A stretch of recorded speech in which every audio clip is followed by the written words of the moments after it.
Θα μιλήσουμε τώρα για ένα θέμα που μας απασχολεί όλους, γιατί όλοι κάπου πονάμε. Και θα θυμηθούμε μία μέθοδο της γιαγιάς μας και του παππού μας, που είναι οι βεντούζες. Και θέλω να καλησπερίσω τον κύριο Τσουκαλά. Γεια σου Γιώργο μου, καλώς ήρθες. Γεια σου Φωτεινή. Λοιπόν, θα πούμε μία cupping therapy λέγεται. Cupping therapy, ναι. Cupping therapy. Έχουν γίνει μελέτες γι' αυτό.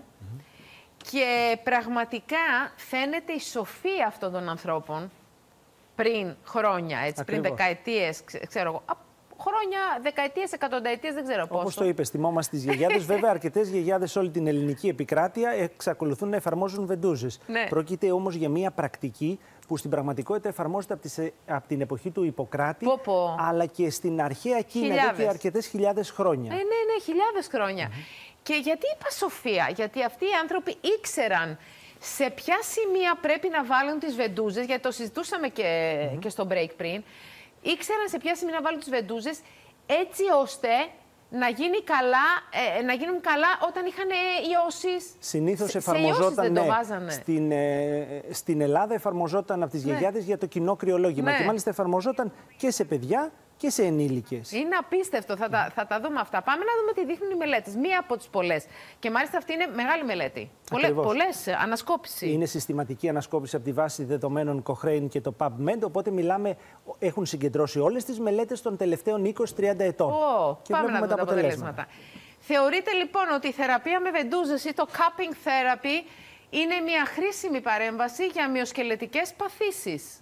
Συγκριτικά και με την μη θεραπεία, αλλά και συγκριτικά και με παυσίπονα, ακόμα και αντιφλεγμονώδη φάρμακα, στη μείωση του πόνου και βελτίωση της λειτουργικότητας. Απίστευτο. Τι κάνουν? Μείωση έντασης πόνου, αύξηση ροής αίματος, ήπια αύξηση ελαστικότητας των μαλακών ιστών. Τι εννοούμε εδώ? Εννοούμε ότι όταν εφαρμόζεται η βεντούζα, κάνει μία αναρρόφηση, δηλαδή μία κίνηση των ιστών, καθώς ρουφάει το δέρμα, και βελτιώνει την ελαστικότητα καθώς μαλακώνει το μυϊκό σπασμό. Μάλιστα. Πάμε να δούμε και το επόμενο. Έχει πολύ χαμηλές παρενέργειες, ναι. Και στη μελέτη όλα αυτά που είδανε εφαρμόστηκαν οι βεντούζες από 1 μέρα έως και 3 μήνες. Έως και 3 μήνες σε περιπτώσεις χρόνιου πόνου, από 1 μέρα. Γιατί μπορεί να εφαρμοστεί ακόμα και από το οξύ στάδιο. Μάλιστα. Και όταν μιλάμε για παρενέργειες, εννοούμε για ανθρώπους οι οποίοι λαμβάνουν αντιπικτική αγωγή. Γιατί μπορούν να κάνουν μικροαιμορραγία, να κάνουν λίγο μεγαλύτερη αιμορραγία στην περιοχή. Πάντοτε θα πρέπει. Σημάδι εννοείς? Ναι, μεγαλύτερο σημάδι. Όταν κάποιος λαμβάνει αντιπικτική αγωγή. Και βεβαίως θα σας πούμε αυτό που σας λέμε πάντα σε όλα αυτά και το λέει και ο Γιώργος Τσουκαλάς πάντοτε. Με συμβουλή του γιατρού. Ακριβώς. Του γιατρού, του θεράποντα, του παθολόγου ή του παιδιάτρου. Που ξέρει και το ιατρικό ιστορικό. Παλιά οι βεντούζες γίνονταν με φωτιά.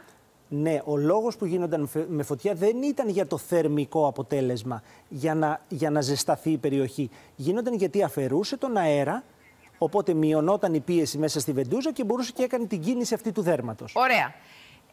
Θέλω εδώ να δείξουμε κάποιες. Έλα Γιώργο, έλα εδώ και θα ξαναπάμε και στη μέση γιατί θα κάνουμε και βεντούζες. Θα τις δείξουμε. Ωραία.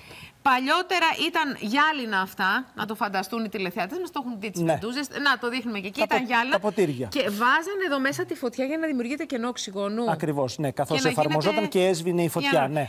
Αυτά όμως είναι οι καινούργιες βεντούζες, διότι και εδώ υπάρχει η ιατρική τεχνολογία, κάνει βήματα μπροστά και εξήγησέ μας. Θα την ονομάζαμε αυτή ξηρή βεντούζα. Ξηρή θεραπείας βεντούζας. Ναι. Γιατί υπάρχει και η υγρή. Θα εξηγήσουμε τι είναι. Οπότε εφαρμόζεται σε κάποια περιοχή του σώματος, εκεί που έχουμε τον πόνο. Αυτό είναι το ειδικό εργαλείο. Αυτό είναι το ειδικό εργαλείο, το οποίο τι κάνει? Αφαιρεί τον αέρα. Μηχανικά. Οπότε, καθώς αφαιρεί τον αέρα. Δείξτε, μπράβο. Βλέπουμε ότι έχει γίνει ένα ανασήκωμα. Κοίτα να δεις. Μπράβο. Ναι. Και καθώς αφαιρεί τον αέρα. Ωραία. Το βγάζεις. Πολύ ωραία. Αυτό ονομάζεται ξηρή. Υγρή γιατί ονομάζεται? Γιατί παραδοσιακά, όπως και στα χωριά, κάνανε μία μικρή λύση της συνέχειας του δέρματος ή στην Κίνα τοποθετούσαν μία βελόνα βελονισμού. Ναι. Οι βεντούζες εφαρμόζονται στα σημεία του βελονισμού επίσης. Τοποθετούσαν μία βελόνα βελονισμού και στη συνέχεια τοποθετούσαν τη βεντούζα, οπότε υπήρχε μία μικροαιμορραγία. Γι' αυτό και ονομάζεται και υγρή. Μπράβο, λόγω της μικροαιμορραγίας. Ναι, γιατί το έκαναν αυτό, γιατί έβαζαν οι βελόνες, και οι γιαγιάδες, ας πούμε, έκαναν. Η βεντούζα ασκεί ένα μηχανικό ερέθισμα στους ιστούς. Ναι. Η λύση της συνέχειας του δέρματος ασκεί επίσης έναν τραυματισμό, ο οποίος τραυματισμός κινητοποιεί μηχανισμούς. Τα κύτταρα του νοσοποιητικού. Μπράβο, κινητοποιεί αντιφλεγμονώδεις, παυσίπονους μηχανισμούς, οπότε συγκεντρώνει την προσοχή του οργανισμού να πάει να επουλώσει την περιοχή εκεί πέρα, να βελτιώσει τη μικροκυκλοφορία και να μειώσει και τον πόνο. Κοίτα να δεις, υπάρχει ολόκληρη επιστήμη. Παρακαλώ, Δημήτρη μου, φέρε μας το σκαμπό για να δείξουμε αυτό που μου είπες, ξηρή. Ξηρή, ναι. Ξηρή. Πάμε να δείξουμε την ξηρή που είναι αρκετά εύκολο με αυτό το μηχανισμό. Πάμε να τη δείξουμε, είναι Γιώργο. αρκετά εύκολο και να δούμε και την αίσθηση. Μπράβο. Παρακαλώ, έλα. Συνήθως είναι ένας οικονομικός τρόπος, όπου θα πρότεινα κιόλας πάντοτε με τις οδηγίες του γιατρού να έχει ο κάθε ένας στο σπίτι του. Δεν κατεβαίνει. Έτσι ώστε να μπορεί να έχει ένα παυσίπονο εργαλείο, το οποίο είναι και ασφαλές. Κάνεις την αναρρόφηση. Μπράβο. Ναι. Αφαιρούμε. Πολύ ωραία. Τώρα, αυτή ονομάζεται ξηρή βεντουζοθεραπεία. Τι άλλο μπορούμε να κάνουμε πέρα από το να εφαρμόσουμε για 2 έως 5 λεπτά αυτού του είδους θεραπεία? 2 έως 5 λεπτά είναι. Μπράβο. Μπορούμε να κάνουμε κινήσεις. Δηλαδή, πονάω ο ώμος σου και σου δίνω συγκεκριμένες κινήσεις με βάση την πορεία των μεσημβρινών του βελονισμού, έτσι ώστε να δέχονται μεγαλύτερο μηχανικό ερέθισμα. Βλέπεις ότι σε τραβάει. Ναι. Έχεις ένα αίσθημα μεγαλύτερου τραβήγματος καθώς κάνεις αυτές τις κινήσεις. Μπράβο, για να έχει μεγαλύτερα παυσίπονα αποτελέσματα και να βελτιώσει την κίνηση. Λοιπόν, σου άφησα και ένα μικρό σημάδι. Δεν πειράζει, δεν με απασχολεί. Πάντως βρίσκεις τον νόμο που πονάω. Πώς το ξέρεις? Πάμε σε ένα διαφημιστικό διάλειμμα και επιστρέφουμε να συνεχίσουμε για την βεντουζοθεραπεία, παρακαλώ.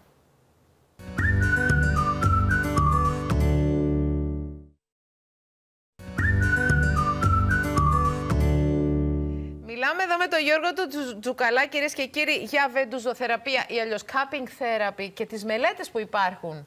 Που λένε τι, Γιώργο μου? Ότι τελευταία συστηματική ανασκόπηση και μεταανάλυση του 2023 μας δείχνει ότι πρόκειται για ένα εργαλείο το οποίο, αν το συγκρίναμε σε κάποιες παθήσεις με τα παυσίπονα φάρμακα, ακόμα και με τα αντιφλεγμονώδη, πιθανόν να είχε και την ίδια δράση. Δηλαδή, μπορεί να μειώσει τον πόνο και να βελτιώσει τη λειτουργικότητα. Δεν είναι μόνο για μυοσκελετικά. Οι γιαγιάδες μας το έβαζαν για κρυολογήματα. Για το κοινό κρυολόγημα, ναι. Πάμε. Μου έβαλες μία. Πάμε να δούμε πώς γίνεται με αυτό που είναι. Αν υποθέσουμε ότι σε μία από τις μελέτες μας έδειξε την εφαρμογή της βεντουζοθεραπείας σε προβλήματα του αυχένα και σε ριζίτιδα του άνω άκρου. Θες να βάλουμε? Υπήρχε δηλαδή πόνο στον αυχένα, οπότε εντάξει, μια χαρά. Έπεσε, δεν πειράζει. Πολύ ωραία.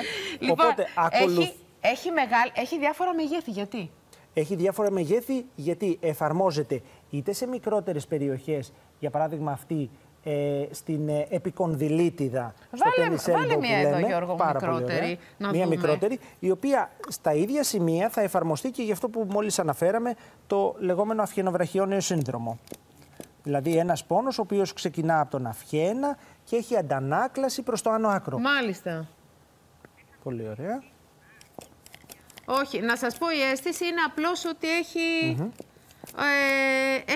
έχει... ναι. Ωραία, τέλεια. Ένα τράβηγμα νιώθω. Μια αιμάτωση στο σημείο. Αυτό δεν είναι το θέμα? Οπότε, να νιώθεις αιμάτωση. Φαντάσου πώς είναι η πορεία των νεύρων από τον αυχένα προς το άνω άκρο που έχουμε τα συμπτώματα όταν πονάμε από τον αυχένα μέχρι το χέρι. Οπότε στην πορεία αυτή των νεύρων και στην πορεία των σημείων του βελονισμού εφαρμόζουμε τις βεντούζες.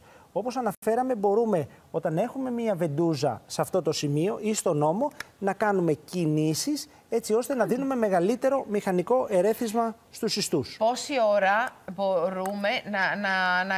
μπορούμε και μόνοι μας με καθοδήγηση? Εγώ πιστεύω ότι αν συμβουλευτούμε τον παθολόγο μας και δεν λαμβάνουμε αντιπικτικά, είναι ένα ασφαλές, αρκετά ασφαλές, μια ανώδυνη θεραπεία, η οποία φαίνεται να έχει αρκετά καλά αποτελέσματα. Η οποία πρέπει να μας πει κάποιος σε ποια σημεία θα την βάλουμε. Σε ποια σημεία? Έτσι. Εκείνο που πρέπει να ξέρουμε είναι ότι εφαρμόζεται σε όλα τα σημεία του σώματος. Δηλαδή, αν πονά το γόνατό σου, στα σημεία που πονά θα εφαρμόσουμε τη βεντούζα. Ακόμα και εκεί. Ακριβώς. Και ξεκινάει η διαδικασία. Δηλαδή, πονά όμως σου, στο σημείο που πονάς εφαρμόζω τη βεντούζα. Παρακαλώ, κύριε Τσουκαλά. Θέλεις αυτή? Σε πού? Τη μικρότερη. Θα μου πεις και για πόση ώρα. Θα δούνε. Συγγνώμη. Ωραία.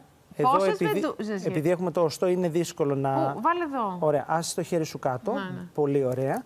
Οπότε, έχουμε πόνο στον ώμο, εφαρμόζουμε τη βεντούζα στο σημείο Πού πονάω όμως, και ξεκινάει, κάνει μία κίνηση μηχανική στο δέρμα, αυξάνει την αιματική ροή, γι' αυτό και βλέπουμε το κοκκίνισμα γύρω από τη βεντούζα και μειώνει τον πόνο, καθώς στέλνει ερεθίσματα προς τη σπονδυλική στήλη, τα οποία κινητοποιούν κάποιες σύνες που λέγονται ΑΒ και είναι πιο γρήγορες από τις σύνες του πόνου. Πόση ώρα πρέπει να μείνει, είπαμε, 5-10 λεπτά? 2 με 5 λεπτάκια σε κάθε σημείο. Σε κάθε σημείο. Ναι. Και μία φορά την ημέρα?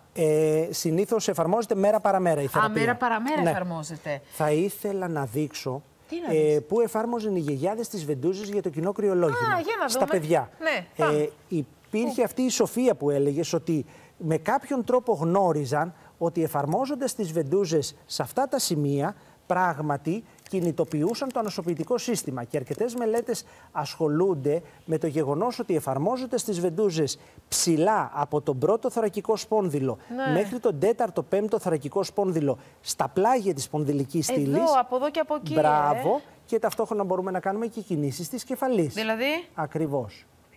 Εδώ, να κάνουμε κινήσεις της κεφαλής, καθώς έχουμε τη βεντούζα.